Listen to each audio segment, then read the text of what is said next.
kapow, you would spin around. There's no friction, there's no front end. Yeah, Yeah. there's nothing. And so that was really a dangerous time for a little while. How long did the Porsche last? Not long. I never crashed it, but I sold it. It was just Fun machine to play and spend some time in. Yeah. You look like you're fairly tall. I can imagine sitting in that. I've been in one, and I'm just hitting 6 feet, man. It's like you're kind of crouched down in there, but it's great fun driving it, boy. Yeah. I have a 91 out here, but I don't want to restore it anymore. It's right. Too many toys. Oh yeah. Well, everybody's got to have some toys. Yeah. So after you did the wedding singer, that's a hell of a way to start out your first gig. I must say, with the jazz singer. The jazz singer. Oh, the jazz singer. I'm sorry, my brain fart here. The wedding singer. Oh, but that's good. Freudian slip, perhaps. I was in a lot of little movies, like the Alligator, sort of a horror film, and I'm playing a string quartet in a wedding, and the alligator comes giant and eats us. And then, does it eat the cellist? Not really. We ran. Oh, too bad. But I'm kidding.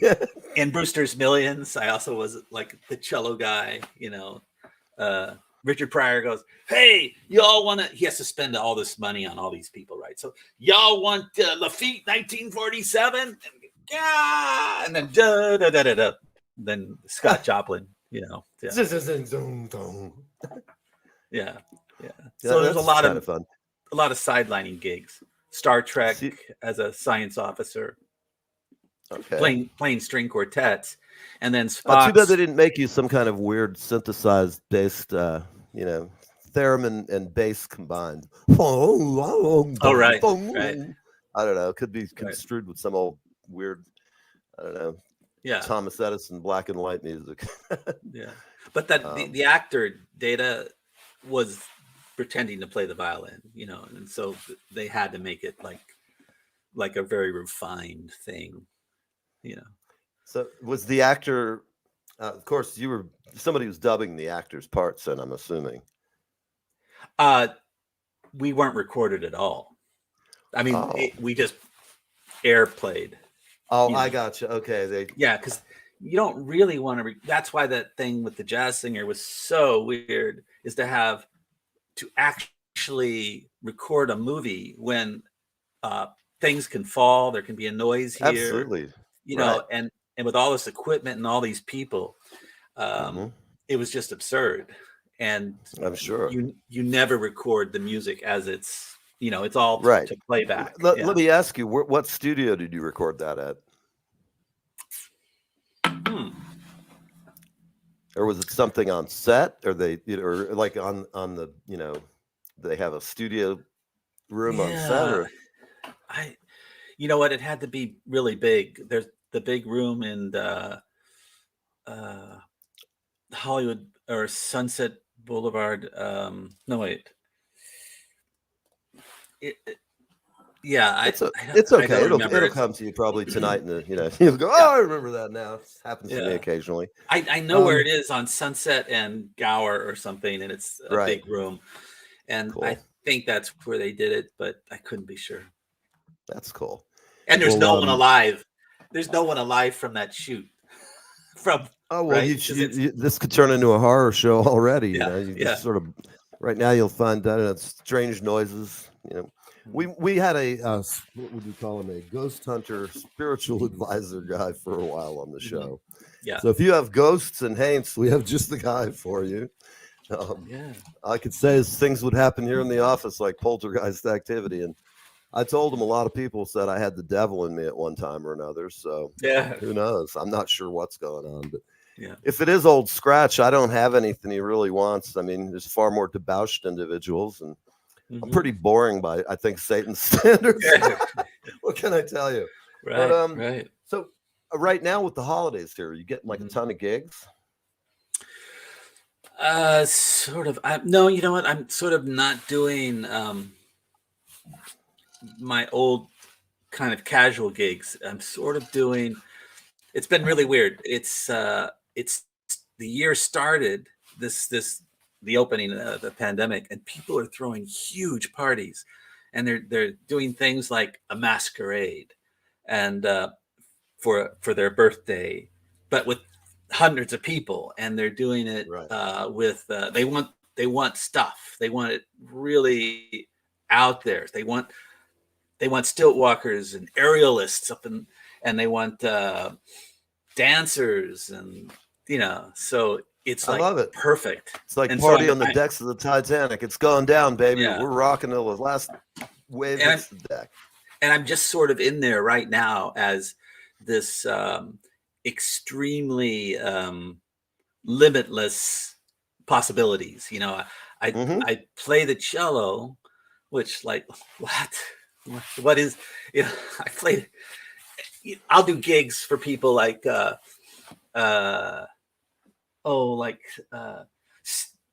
what are these big giant companies called? Hartford Steam Boiler. Steam Boiler. Okay, so they're a massive company that builds not steam boilers anymore, but they're building power plants. They're building nuclear plants. They're building they have plenty of money to fly you wherever they want you. Oil refineries, right? They're doing all this stuff, and all the men that are ex oil derrick guys, right? They don't have fingers left, and now they're executives, right?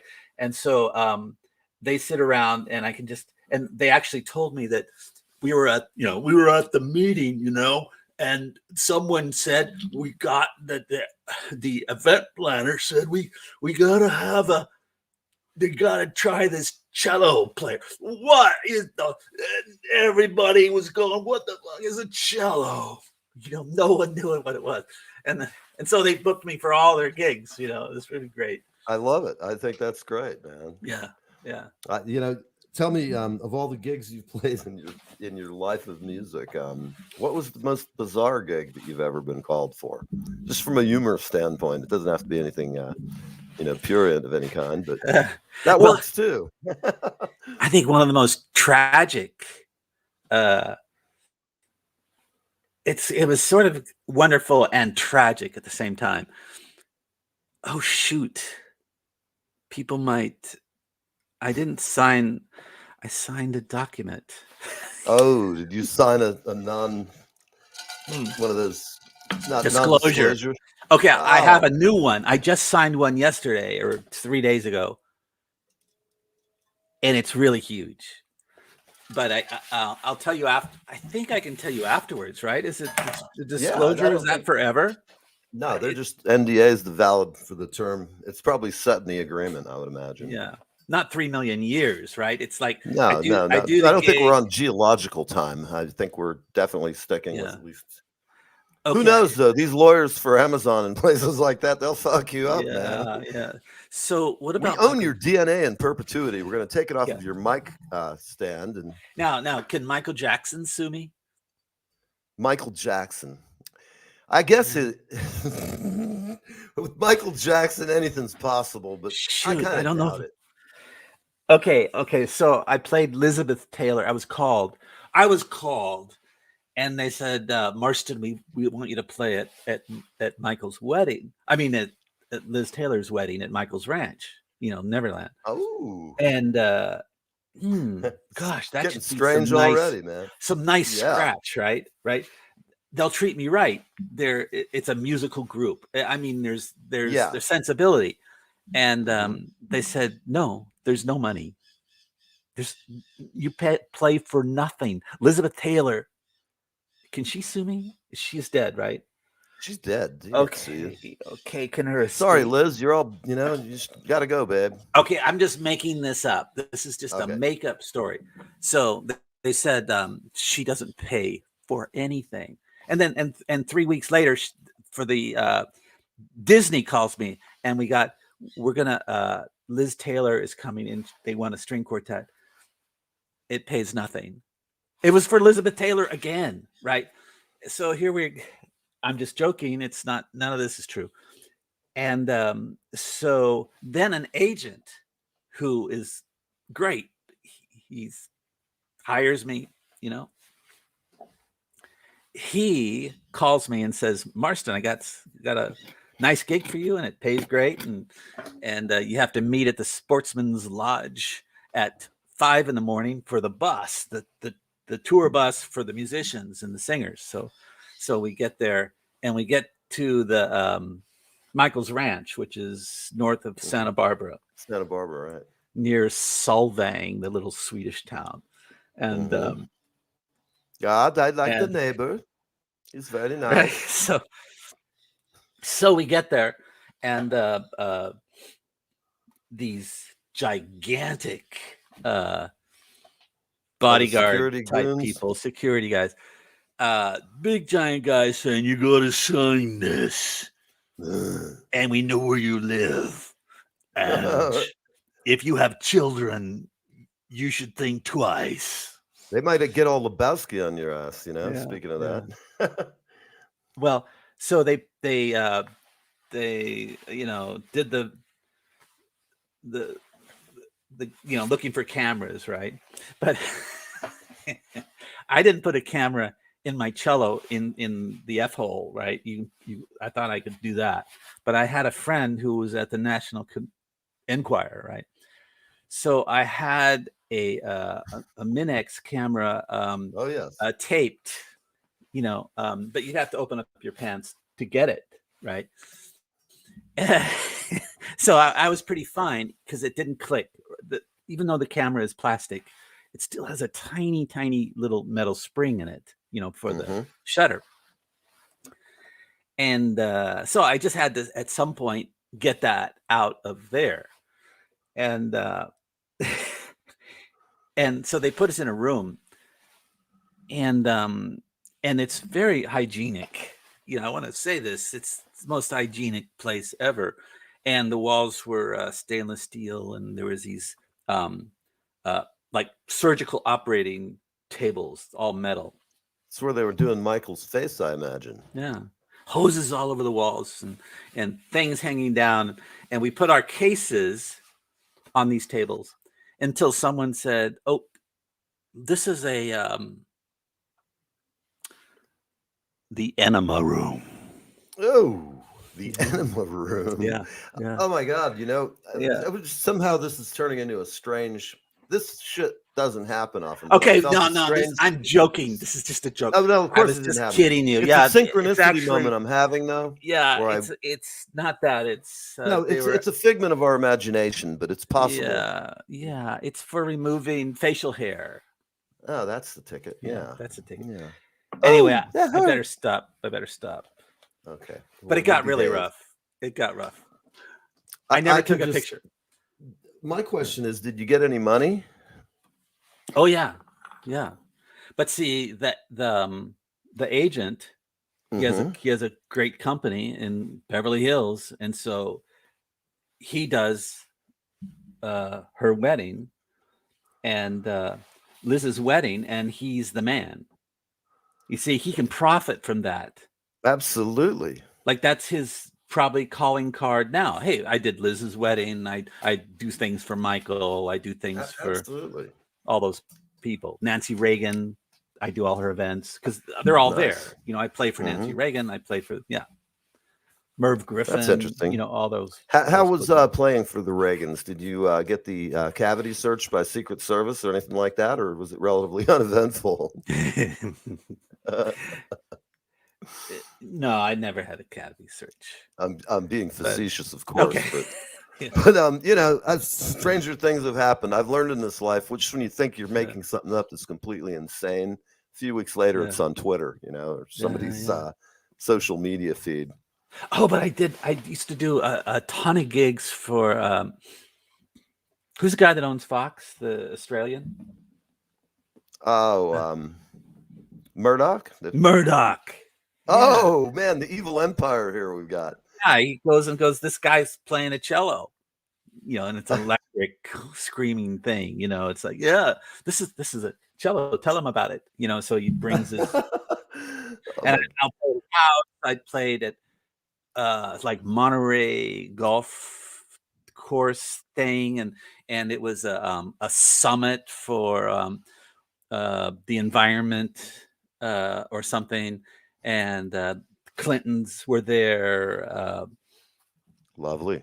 Tony Blair is at the thing. Oh yeah, yeah. And they're out there. They're having a weekend after jetting off to Epstein Island, whatever they were doing. Yeah, that's what it was. And so the electric cello guy is going to play the cocktail party, right? Oh yeah, so that's going to be great. Drunk politicians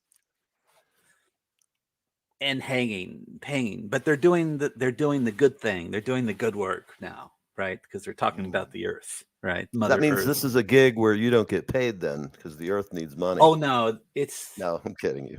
Yeah, it's an agent. Right, right.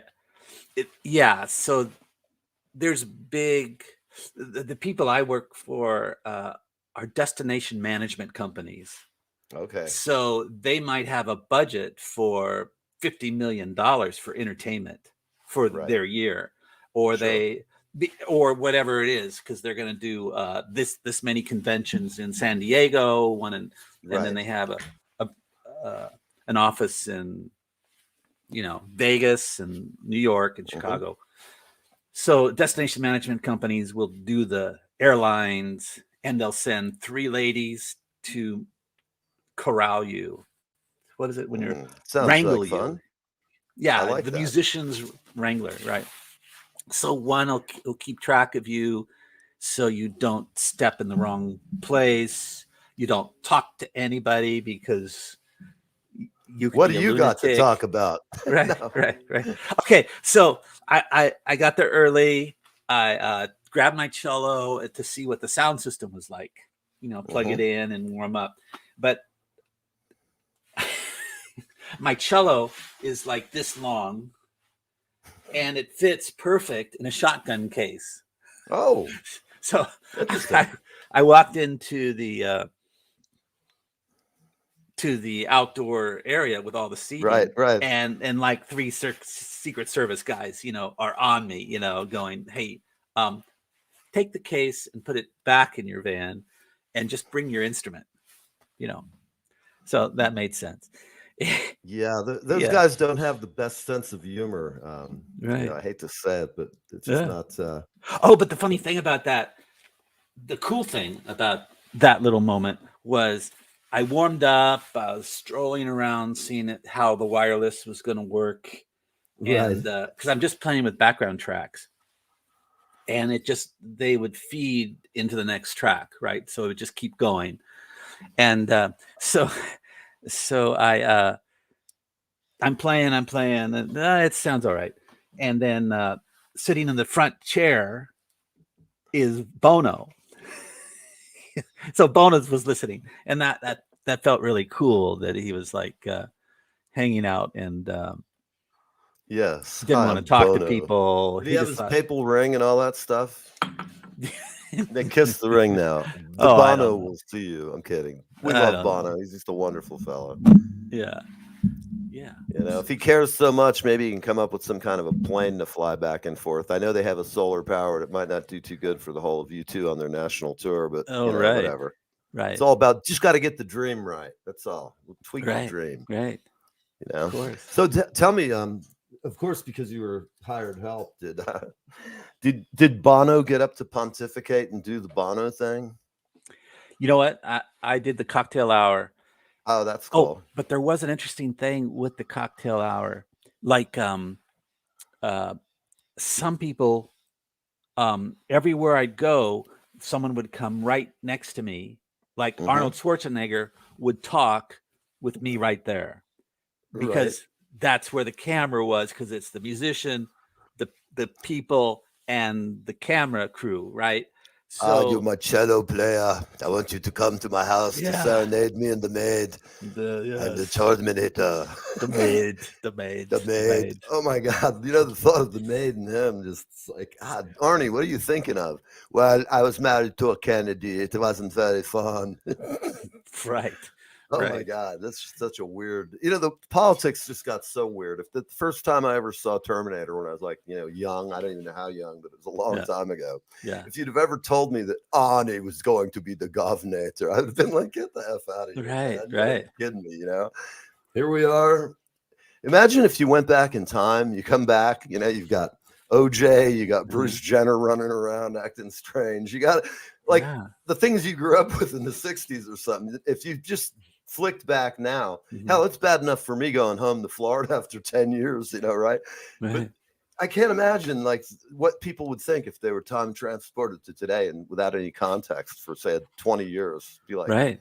I had two bodybuilding friends, David and Peter Paul, and they were the Barbarian twins, and they think they did 6 movies or 3 movies for Universal Studios, and or they did they were barbarians, or they were detectives, bumbling detectives, and they were huge, right? And back in those days, to do the Vegas show, the work bodybuilding show, it was $30,000 just for the steroids. Just for your entry fee? Just for the drugs to get bulk. To get that bulk. Yeah. Wow. And David, we would go shoot. Allegedly. I would bring electric cellos and armor and electric violins, and he would go like, Marston, come on, we going to the desert. We're gonna shoot there, because he would make he'd make $200 for every photo that got into the Muscle magazine. So if he put these muscle men and women with little electric violins and give the women these giant swords. I have 12. I want the women. I want them to look hotter. Get rid of the housekeeper must go off the set. Yeah. So Maria's flying in today. You got to stop her. Yeah. And we would do these photo shoots. I always wanted a photo shoot, so we booked 7 Russian models, and I made them these scroll heads, like a cello scroll, and they had these crowns, these heads on there. Anyway, we did it. That was so much fun, and he's passed away too, just recently. So David Paul is something else, because he was a sort of a multifaceted weightlifter. In that he was into photography, and I think it's David Paul Art or something is his site. Yeah, well, that's interesting. It's always funny. I had a friend of mine who was a boxer, and that's a pretty hard game to get into. People think rock and roll's hard, but being a boxer is just like think your job's hard playing at the Marriott and Little Hope, Arkansas, or wherever the hell you are, playing until 2 a.m. Although thankfully those gigs have been replaced by DJs, because there's just nobody wants to play in some of those places at 4 a.m. anymore. But no, I'm sorry, I got off track here. But yeah, go ahead. But a boxer does he do one fight every 2 months, or does he recover? I don't know how many he does, but I know he was always training. The other thing was he had a slight anger management problem. Yeah. And on top of it, just call me silly, maybe, but he was a vegan. So we got this guy with an anger management issue. He's a vegan, and he'd be like, we'd be riding around and something would go wrong. He'd get a phone call, and one time he started pounding on the ceiling as we're driving. Wow. Pretty unique. He's like steering with his knee and he's having a fit. And I'm just over there looking at him going, man, dude, stick to the decaf. All right. Like calm your ass down. And it freaked me out when he'd do it. So I didn't stay there working. It was, a civilian job. And I was just doing it to try and make some filthy lucre to pay some bills. But God, it was awful. And, he was just, all I could say is a nice bunch of fellas, man. People are complicated timepieces. Some more than others, But it's a career that you can't do throughout your life, really. I mean, no. It's the only people who like to fight are people who've never been hit. And when I was a kid, I dabbled in boxing briefly, just long enough to learn this is stupid, man. I'm going to play beat on drums. It's a lot easier than getting your ass whipped in a boxing ring.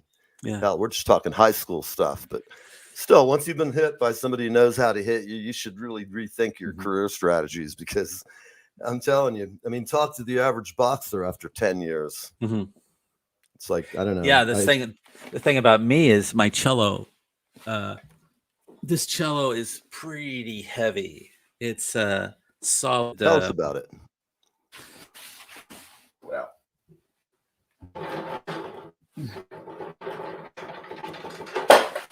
Check out some of these props, people.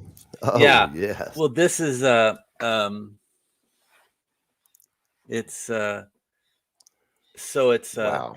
a silicone chip over a plate, and the plate has two pickups, and they're at right angles. Piezo's? So Yep. it has a different sound when you punch it than when you bow it. So the pizzicato is different. Hitting it with a bow is different, and they're like octave apart. And McGlish made this pickup, and at some point, I think now he's in Oregon, but at some point he was living in Costa Rica, and you'd have to get his daughter to call him, and but he'd make pickups for Sting and right and me. So it's like he had a fine living, you know. I think I'd rather hang with you than Sting. He might be into some weird diet craze or something, and having dinner would be awful. Or talking about making love to his wife for 30 hours, which, you know, she blanched when he said that on Letterman. But, you know, I would have not had a wife after that episode. Yeah, so this pickup actually can do MIDI. But I've always been, so it's you use a MIDI converter. There was a Roland one for the guitar, and that works. And so this has 6 strings. Obviously, you're using it, so it tracks right, and it's just like sweet as hell. Yeah. And so this is sort of a weapon. It was to go with the armor kind of stuff, because the gold, you know. But then it wears off. How old is it? This was made in the late 1500s. That's it, man. Gotta love it. They took a plane in, beamed them down to Genoa or somewhere, and left us some great technology for the future. We love it. We're joking. It's the people, we have them out looking for them at the store. This maker has passed away. This is Eric Jensen, and I have another cello end design, and that's kind of going to be my next. It's much lighter than this. This is a massively heavy item. I bet. And as I get older, tell me, what kind of wood is it made out of? Is it ebony or something? No, the fingerboard's ebony, but the see how the wood is sort of spotted or it's kind of has this texture. I believe it's palm. Interesting. But you know, it's built like a guitar with a metal rod in it and stuff. Sure. So I don't know. Cool. Yeah. I guarantee most people haven't seen one of those down here. Yeah. So playing cello is you have to as you get older, you have to change the way you play. You know, you don't play with your fingers like this. Like when you learn, you would stretch them out. You play with your hand like this because it's resting, right? So you play, you move your hand to the spot, and you don't stress it. And so the bow hand too, it's the same way. You don't hold the bow like you did when you were a child. Sure. You hold it like this. As a drummer, I can tell you, I'm 60, and about 54 of them have been spent playing drums, and my wrists, like you said, I've changed my articulation, my grip. And that's how I learned to play left and right-handed, was just because I whacked myself a couple times really hard and had to become left-handed to keep playing the song. You know, it's like hand couldn't hold a stick, that kind of thing. But we definitely, as we age, change. I think players who've been doing their whole life, you learn to play with more utility, less. Like myself, I don't have to carry a gong and a bunch of drums. I have a trap kit and a couple of nice cymbals, and I go in and have a great musical conversation, but not have to fill up a van full of crap to do it. It's like, it's a lot different world nowadays, for sure. As far as like your cello, I just my grandson plays upright bass and cello, and we just bought him a bass, and all I can say is toting that thing back and forth to practice, and then having it at home when you want to practice. It's just like it's bigger than the kid, and you have to have a very you have to have parents who can abide by that and be cool. You know, my mom was always like that. She was a great band mom, driving us around in a small car with a drum kit and 3 smelly teenagers. But, you know, here we are now. And it's nice to have you on. I wish we could have had a little more playtime as far as the music, but sometimes the technical gremlins can come aboard and we don't worry about it. So what are you doing in the next couple of weeks? Do you have any gigs before the holiday, or are you finally into break mode kind of? Kind of a break mode. You know, I don't want to do a string quartet at night. You know, it can't pay. You know, you can't. You know, if I do a show, Sure. I do Palm Springs and San Luis Obispo, and I do a few places that are freebies, but it's to have an audience and keep working hard. You know, it's like it's going to be a day to recover, and tomorrow I'm still going to be sore from this last night because I have a huge van and it's packed with gear and tables and barrel fans and things like that.